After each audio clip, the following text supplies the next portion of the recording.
ते कळसाचं घर दिसतंय बघा समोर पत्रा तांबडा पत्रा ती बिल्डिंग आहे समोर तिकडे तिथून दिसते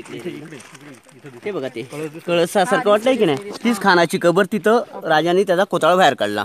आणि खाली ते पोपटी कलरचं घर दिसतंय बघा पत्र्यात रंग आपल्या झाडामध्ये तिथं त्याचे हे संभाजी कावजीने सर उडवलं मान उडवली ते तिथं उडवली आणि हा बुरुजावर बघा हा भगवा झेंडा आहे ना तिथे त्याचं शिर लटकवलं होतं ह्या बुरुजावरती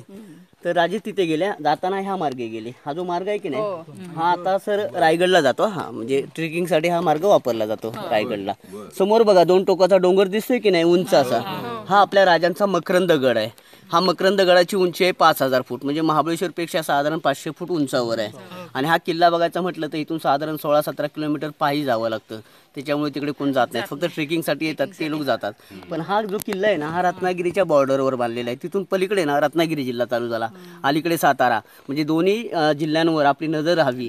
टेहळणी करता यावी आणि हिंदवी स्वराज्य ज्याचे किल्ले जास्त तो राजा मोठा मानला जायचा आणि एक किल्ल्याचं बांधणं काम झालं की सभोवतालचा परिसर हा स्वराज्यामध्ये वाढत होतो म्हणजे असं स्वराज्याचा विस्तार होत चालला गडांमुळे त्यामुळे याचं बांधकाम केलं ही जी गुहा आहे ना ही गुहा खास बनवली होती कारण मी सांगितलं ना अफजल खान एकटा नव्हता आला बघा 12,000 सैन्यानिशी इथे आला होता जर भेटीमध्ये राजांचं काही बरं वाईट झालं असतं तर खान आणि त्याचं सैन्य हा किल्ला जिंकायला इथे येणार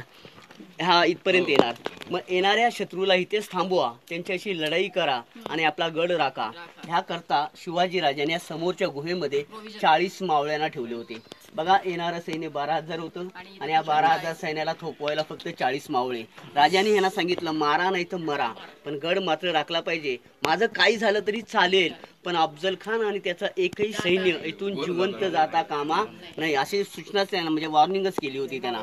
तर बघा मावळे किती शूर आणि लढवे होते कारण येणाऱ्या 12,000 सैन्याला रोखायला 40 मावळे ठेवले फक्त म्हणजे राजांनाही माहिती होतं आपल्या मावळ्यांची ताकद काय आहे म्हणजे एक मावळा जर लढाईला सुरुवात केली 600-700 लोकांना